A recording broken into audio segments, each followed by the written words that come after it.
up, race fans. It's time to go around the turn. Your weekly pit stop for all things NASCAR racing. From the green flag to the checkered flag.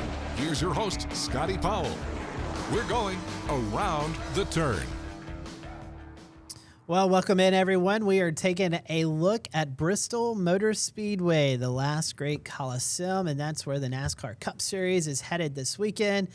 Looks a lot different than it did about a month ago when the Speedway Classic was there between the Atlanta Braves and Cincinnati Reds. They have got everything fixed back up and ready to go. And I already see the Cup Series hauler there in the background. So, Warren, the last cutoff race for the first round of the playoffs is going to be hosted here at Bristol. But before we get to that, let's take a look back at last week's Enjoy Illinois 300.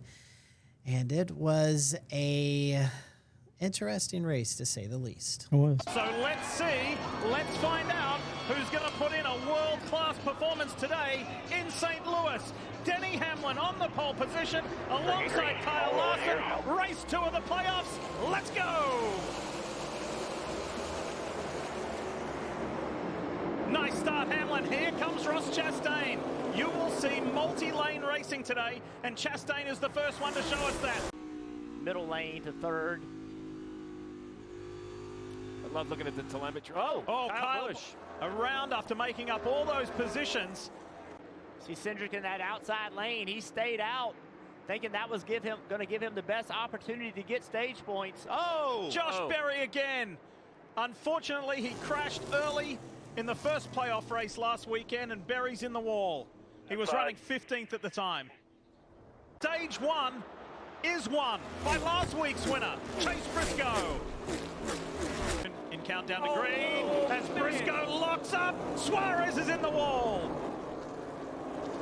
One here, we're still green. Yellow, start talking to me about it.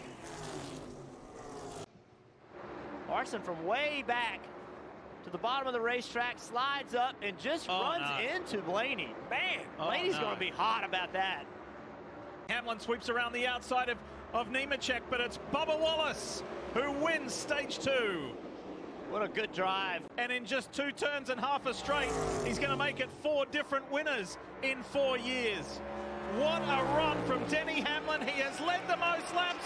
Hamlin wins in St. Louis and books a spot in the round of 12. Oh, boys. 200 for Toyota DH. Great job. Great execution, everyone. To be proud of that.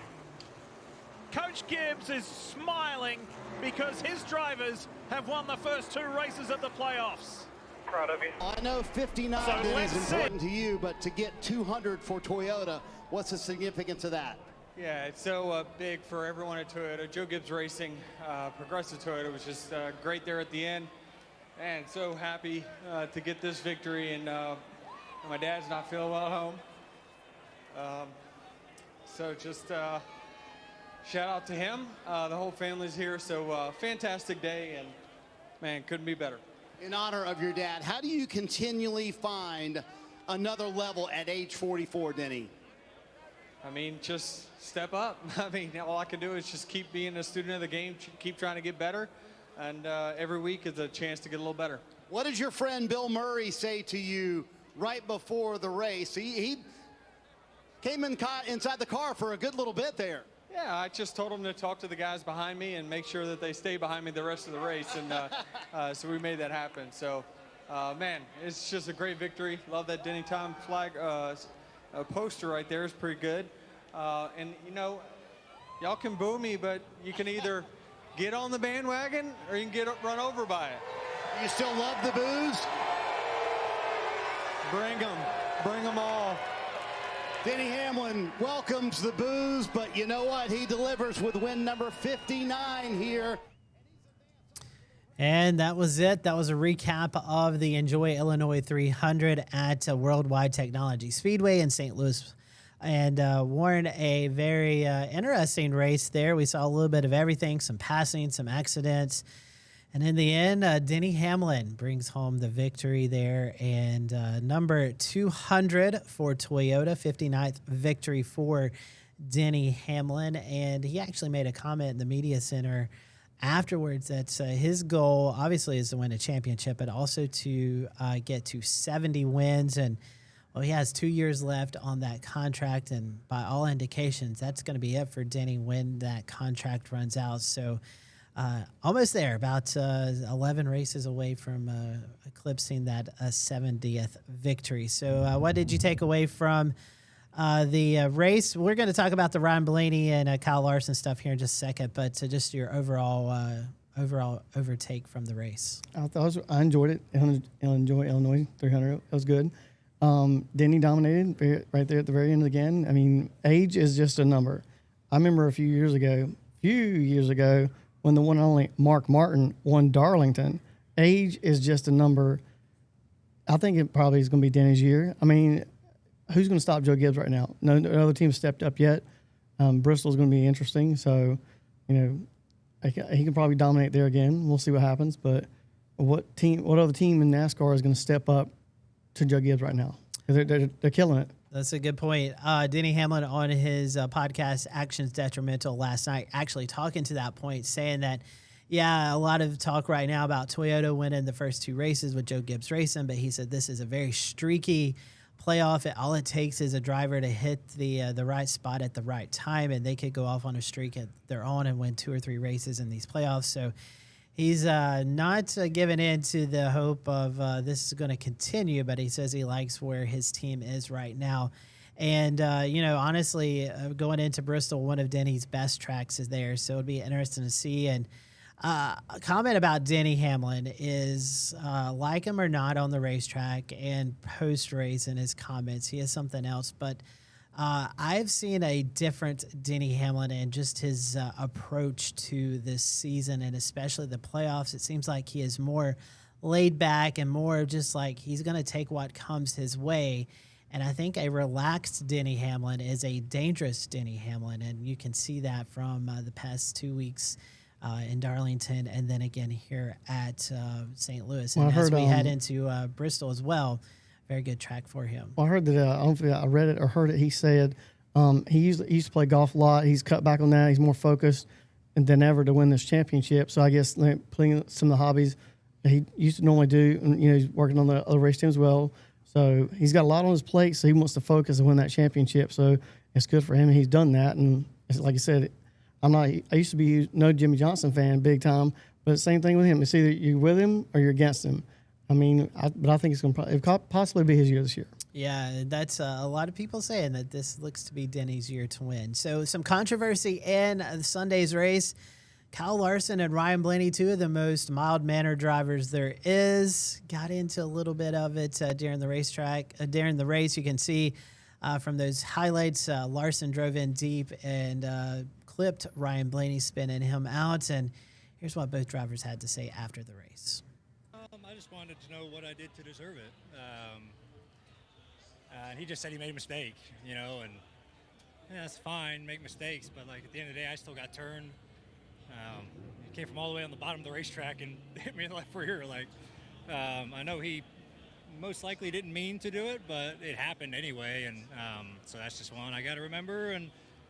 But I was happy we bounced back, after getting turned around, and did a good job of kind of timing out where we need to be and having a good enough car to get back to fourth. So proud of the effort. I told him I messed up. I wasn't meaning to obviously go in there and hit him. I was just, the lap before I had got in there and got inside of him, slid up, got to his door and got him tight and got to where I could race him down the front stretch, and was just trying to do that again, and was a little bit further back into 3 than I was the lap before, and just misjudged, the point of where I wasn't going to get next to him and try to tuck in, and I just clipped him. So, yeah, all on me, but wasn't intentional at all. So I hope he understands that. Obviously, I hurt his day where you could have gained more points. And so that was Kyle Larson talking about what took place there. And I thought it was interesting to hear Ryan Blaney say it's something I'm going to have to remember, knowing that these two will likely be battling in the next round of playoffs and probably potentially even into the Final Four. So we'll have to see what happens there. Go ahead, Warren. I like how Kyle Larson owned up to it, because when I saw it, I was like, oh man, I couldn't tell if it was really intentional, it almost looked. I was like, oh no, he hit him. But watching it once again, it didn't look very intentional, but at least Kyle, he owned it. So I think that's respectful of him to say, hey, my bad, didn't mean to do that and ruin points you could earn in that race. Yeah, and I think it was cool of him to do that. It really was. I don't know if you can hear me right now. Can you hear me? Okay, so I can't hear myself, so that's okay. Anyways, it was good for Larson to do that. So we're going to take a quick break here, and when we get back, we're going to go over some news and notes from this past week. Stick around for more Around. And we are back here looking out at Bristol Motor Speedway. Preparations beginning for the Bass Pro Shop night race. In fact, it is a full weekend of activities, and Bristol starts Thursday night with the ARCA Menard Series and the NASCAR Craftsman Truck Series. And then Friday night, we will see the Xfinity Series, and then Saturday night will be the Cup Series. So another Saturday night race here for the NASCAR Cup Series. And I believe, just off the top of my head, I think this is the last Saturday night Cup race that we will see for the rest of the year. So some news and notes going into Bristol. This is a cutoff race for the NASCAR Cup Series. Right now, the last 4 drivers in the Cup Series. So these drivers are below the cut line. That is Josh Berry, SVG, Alex Bowman, and Austin Dillon.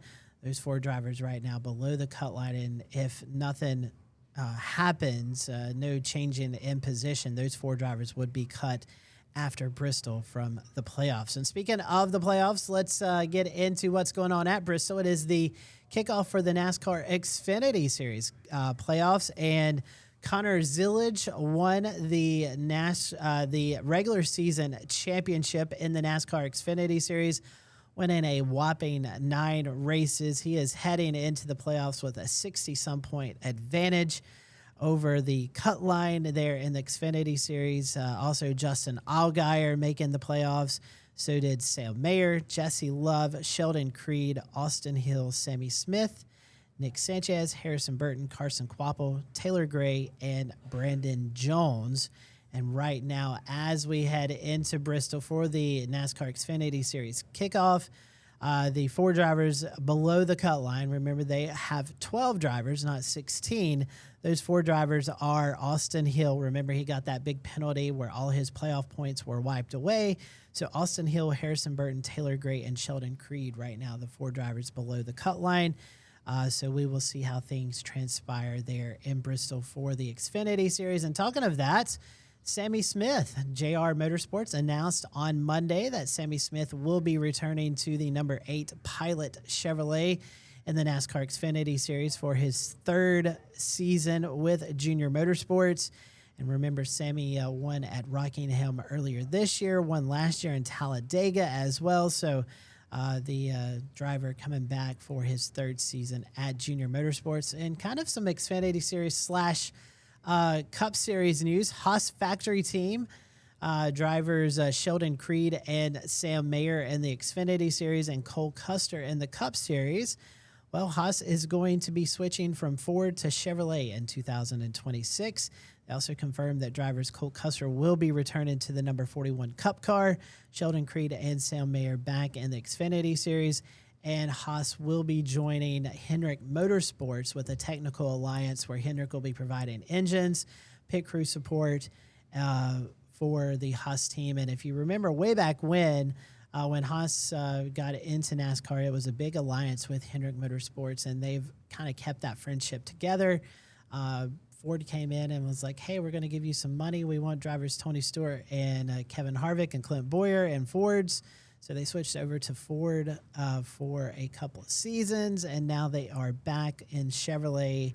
And I think this is an interesting move, not necessarily for next year, but for years to come, to see as that Hendrick pipeline continues to grow with NASCAR Xfinity Series drivers and Cup Series drivers who could eventually be in that in those cars there. So I know you're a big Justin Allgaier fan. Warren, what's your thoughts as we head into the Xfinity Series playoffs? Well, Junior Motorsports is killing it, and the question is, can Connor Zillage be stopped? Mm-hmm. That's a great question.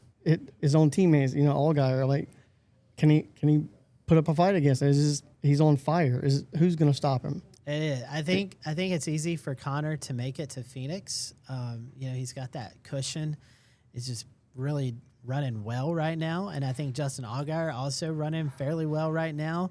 I hate to say this, and I hope I don't jinx them, but I think you could pencil those two into the final round of the playoffs. I think everything else is kind of up in the air right now. Jesse Love obviously running really well right now. So is Nick Sanchez, Brandon Jones, Austin Hill, Sheldon Creed. I mean, there's a lot of good heavy hitters in this, but it all is going to come down to Phoenix. And we know that is Justin Allgaier's favorite track. It's a track that Justin has really raced well at. Won the championship last year in the Xfinity Series at Phoenix. So if it comes down to Justin and Connor That's at what Phoenix, I think it's going to be. I think it's going to be those two in the end. Connor did not fare too well in Phoenix earlier this year. We'll have to see if he learned anything from that. We'll kind of wrap up this news and notes segment by Chase Briscoe. Not really news, not really any notes, but just a soundbite that I heard from him over the weekend that I really enjoyed hearing. I think after hearing this, a lot of folks will be big Chase Briscoe fans. And you and I, Warren, were talking about this earlier, and it's that driver-fan relationship, and Chase Briscoe is going to expand on that a little bit here.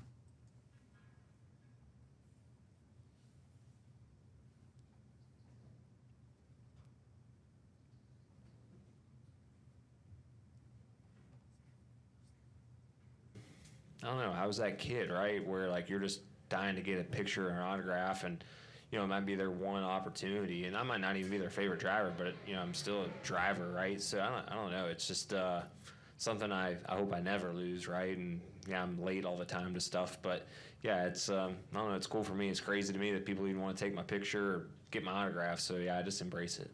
In the middle of the fan zone with signing stuff. So that was Chase Briscoe. They were talking about interacting with the fans. He said he was that kid who always was looking for pictures and wanting autographs, and it's hard for him to say no to anybody who wants to get his autograph or have a picture.